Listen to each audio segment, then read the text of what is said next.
Welcome back to Market Fatafat, and let's keep it going with all the counters that are buzzing in trade right now. But before that, let me welcome Chandan Taparia, who is joining us on the technical front. Hi Chandan, a very good afternoon. And let's talk about your first stock, and that is indeed SBI Life, one of the top gainers in Nifty 50 today. We have already seen great move in this one, but how much more upside is left as per you in this counter? Good afternoon, thanks for having me. We have seen a decent run up in the market, and most of the insurance companies are doing well. Talking about SBI Life, it has been consolidating in a range from last 12-13 trading session. But in that range, it has taken multiple support near 1650, 1670 marks. Technically, it has formed a bullish pole and flag pattern, which has the bullish implication. So because of this, I believe this ongoing momentum could continue. One can buy with support of 1710 and expecting the rally to extend towards 1820, which is 4 to 5% from current level. Alright, let's move on then. Gaurav, let's talk about Sequent Scientific, and this one also today is having a good run, isn't it?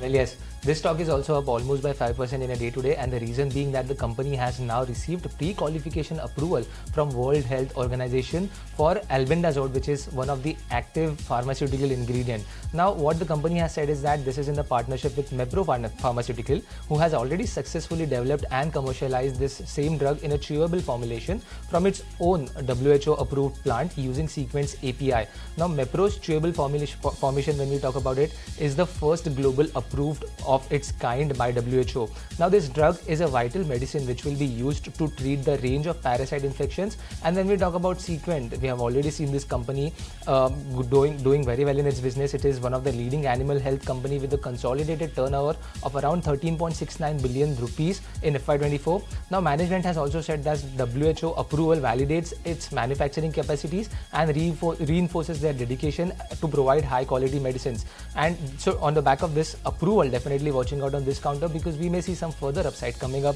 in the earnings for the company.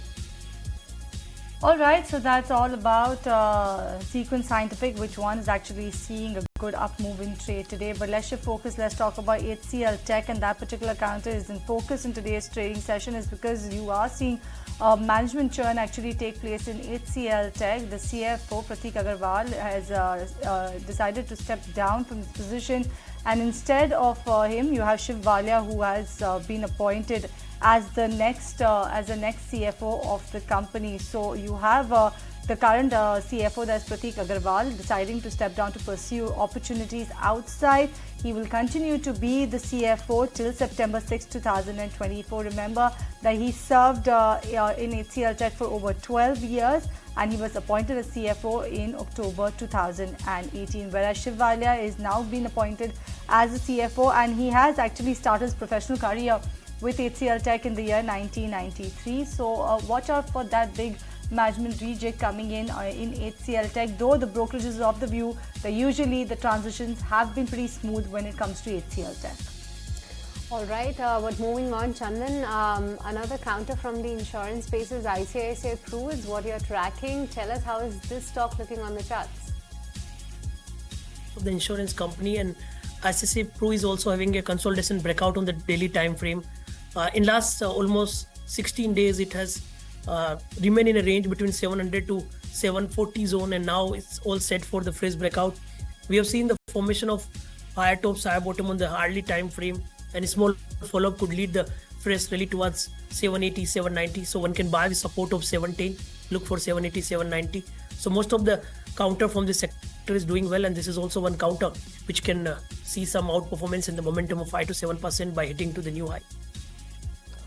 Alright, moving on, let's talk about the big boy Reliance then, because that is also seeing the gains of 0.7%, because today Jefferies has come out with a note where they have hiked the target price marginally to 3,530 rupees while maintaining the buy rating. In their annual report, they're highlighting a couple of points from that, where first of all, they do say that their annual report have showed elevated cost capitalization, possible peak out in the group capex, and improved balance sheet health with positive free cash flow and a decline in net debt. The intangibles and capital work in progress remain elevated, but in the retail, that has turned free cash flow positive. Jio's capex and net debt has also declined on a YOY basis, though the cost capitalization rose on the 5G priorities, and that include 5G and expanding home broadband in Jio.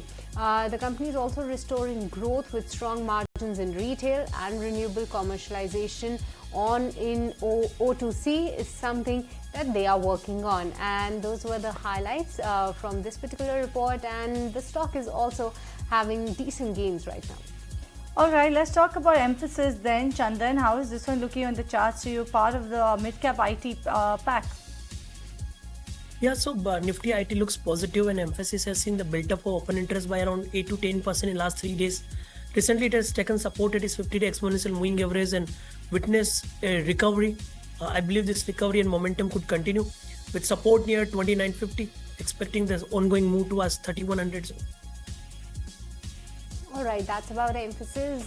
But moving on, Balrampur Chini, indeed, Gaurav is having some sweet gains in today's trading session. Tell us what's the news flow here. Well, yes, Balrampur Chini is in focus, and the reason being that now JM Financial has reiterated its buy rating and a target price of 640 rupees on the stock, which actually provides another 10% upside from the current market price. What they believe is that Balrampur's investment of around 2000 crore in polylactic acid will create a significant value for the company. What they also believe is that polylactic acid physical properties, manufacturing process, even biodegradability and pricing makes it the best alternative when we compare it with the fossil-based polymers. And what they also believe is that domestic demand for PLA is going to outpace the global demand. But when we talk about global demand, the company is going to go with a partnership with global companies to make it a leader in a global bioplastic player, which will improve the EBIT mix for the company from the non-sugar business and making the company as a structural play, which will provide a strong earnings coming ahead. And that is why when we even talk about the stock performance, that is up almost by 5% in a day itself. So definitely watching out on this counter on the back of the positive note which is coming up from JM Financial.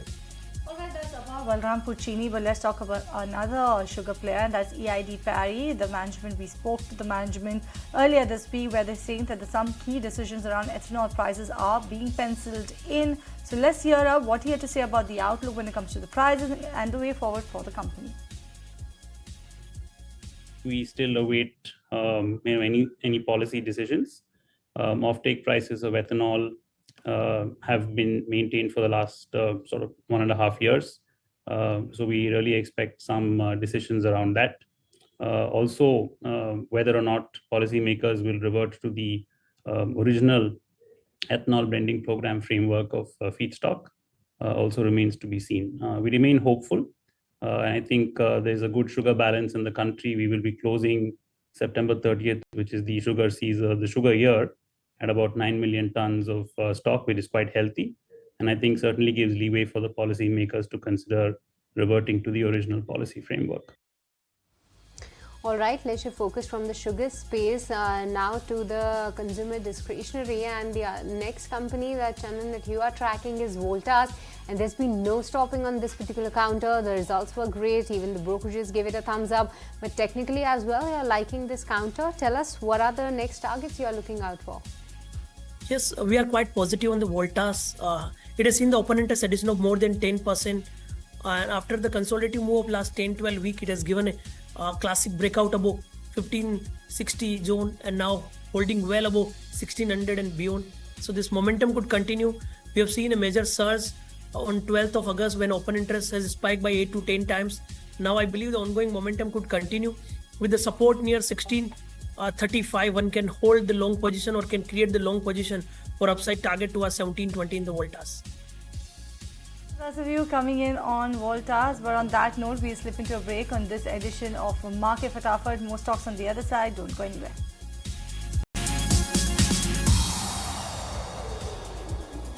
Welcome welcome back to Market Fatafat, and let's keep it going with all the counters that are buzzing. And next we're going to put the spotlight on the cement counters then, because there's indeed a positive news flow coming in where Antique has come out with a note highlighting the channel checks price hike, because their channel checks just suggest that the companies have announced a price hike of 10 to 20 rupees per bag in the recent while, where the price hike has been announced in the most of the regions, and this will come into effect by the end of this particular week. Now, further price hike announcements may continue till mid-November 2024 as well. And the post-price hike, the average pan-India prices are still down 2 to 3% on a quarter-on-quarter basis and 6 to 7% on a YOY basis. Because do remember, similar sort of a price hike in the similar period is what the company took a year back, but in the after November month itself, the companies had to cut down the prices,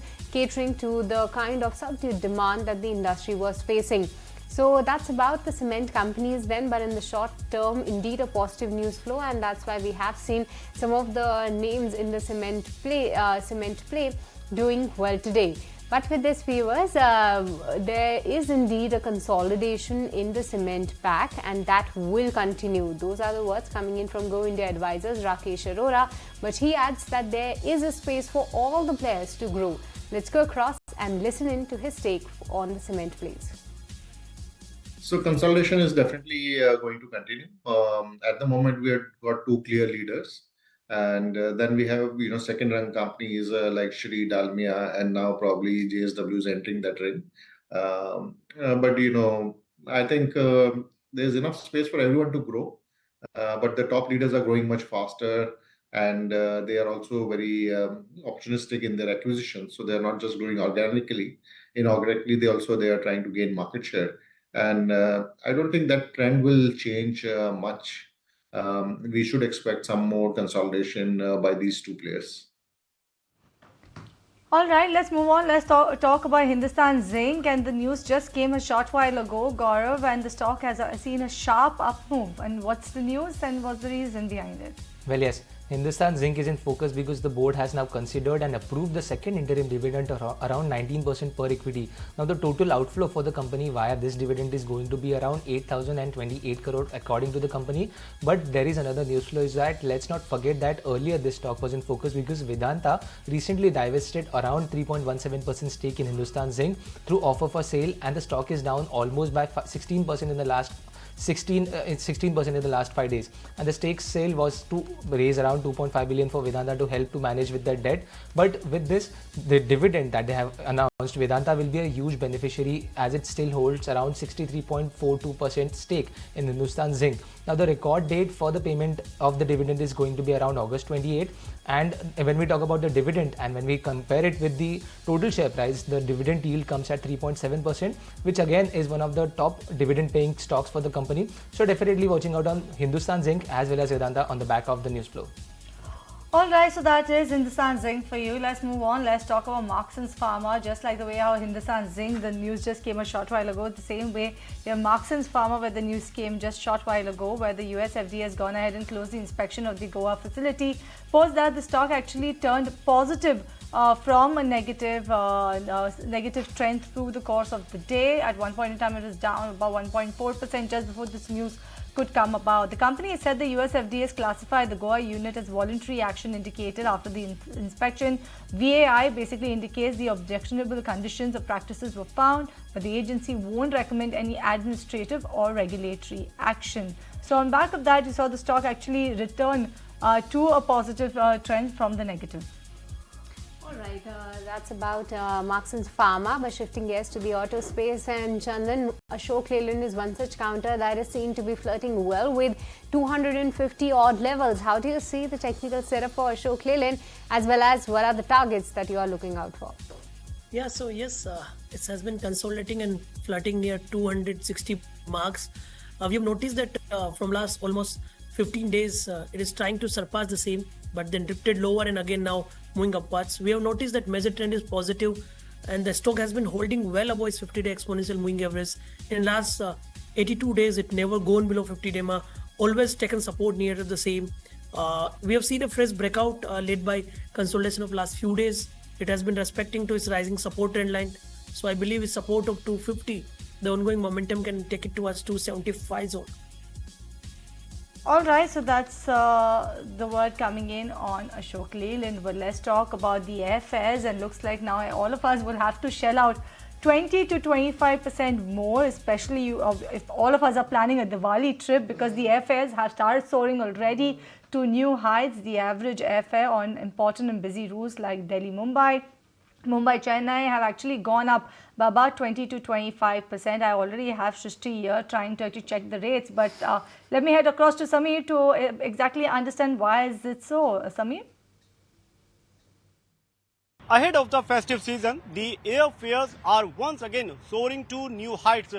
On the occasion of festivals like Diwali, Onam and several others, on busy and important routes, for example Delhi, Mumbai, Chennai, Kolkata, on these busy routes, the average airfare has spiked by around 20 to 25%. This is at a time when the festival season is yet to approach by around 30 to 40 days.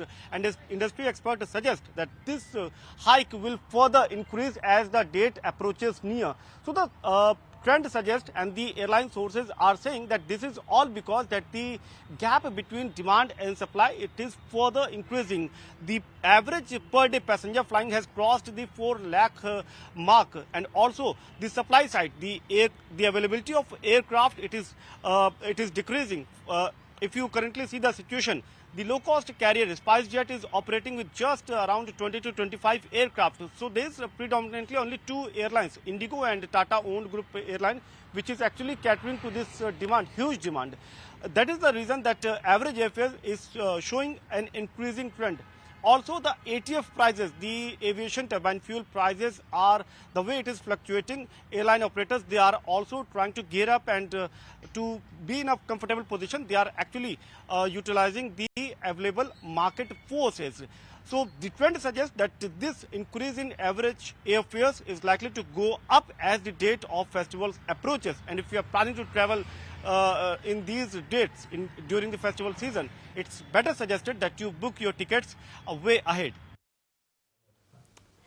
Well, yes, thank you so much, Samir, for highlighting all those details related to the airfares and the hike that we are seeing over there. But let's get back to the markets then. And indeed, there was a listing today, and that was Saraswati Saree IPO listing, and it was indeed a good listing, Gaurav. Well, yes. When we talk about Saraswati Saree, now this company actually listed at a premium of around 21%. So first let's talk about what the company had been. So company raised around 160 crores via IPO and the fresh issue of around 0.65 crores, which is 65 lakh shares.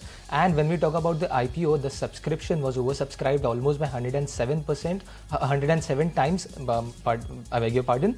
And the public's issue was subscribed almost by 61 times, while retail category was subscribed almost by 64 times. When we talk about the listing, the company actually listed with a gain of 21%, but after that we have seen some strong momentum coming up in the stock. Now the stock has been at 209 rupees per share, which shows a healthy upside of around 31% from its listing date. And when we talk about the management's outlook also, they have shown a very strong kind of outlook when we go for the years coming ahead.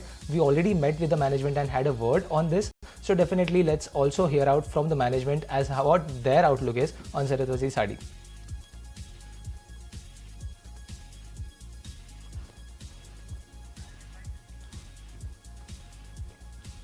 Past we've grown, I think we're going to grow our margins in the future as well.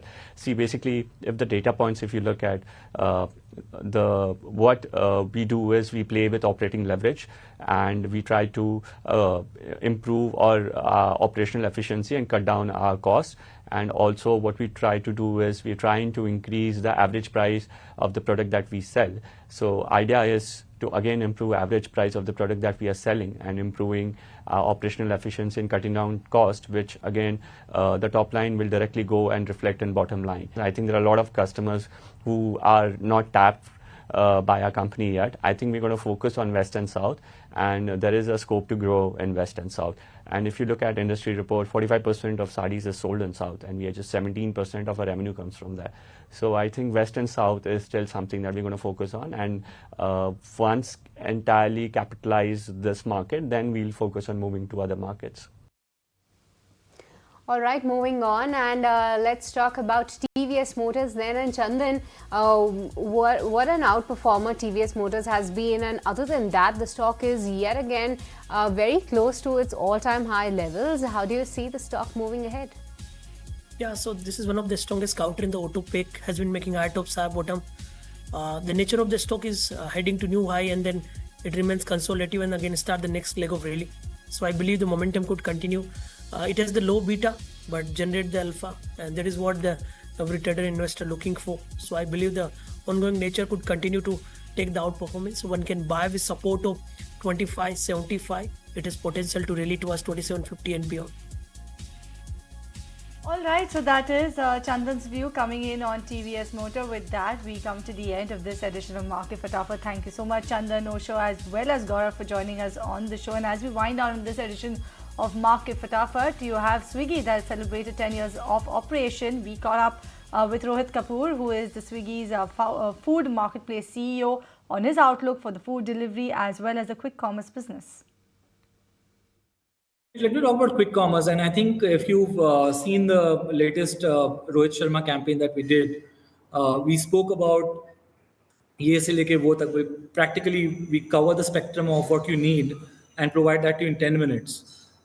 So, FN, fruits and vegetables, I think being very distinctive there, grocery being very distinctive there, are core to any quick commerce platform, right? We'll not be credible if we don't do that incredibly well. But on top of that, I think we are seeing adoption in beauty and cosmetics. We are seeing adoption in toys. We had this partnership with Hamleys where, it solved at least my life's problem when we had to go to a house where there's a young kid and you are scrambling last minute to figure out what to gift. We are seeing adoption across, and the only way to discover more and more is to, and the great part is every brand today is very keen to understand what quick commerce means for them, which means that in the spirit of experimentation, in the spirit of innovation, you have a willing ecosystem across to come and partner. And I'm not just talking new age brands, I'm talking practically every consumer brand out there which exists is thinking about quick commerce, talking to us about it. So you'll see a range explored, but the core has to be also great. And we are insanely focused on making sure that we're doing a great job in our core, as well as expanding categories as we speak. And we're practically adding like a category a day.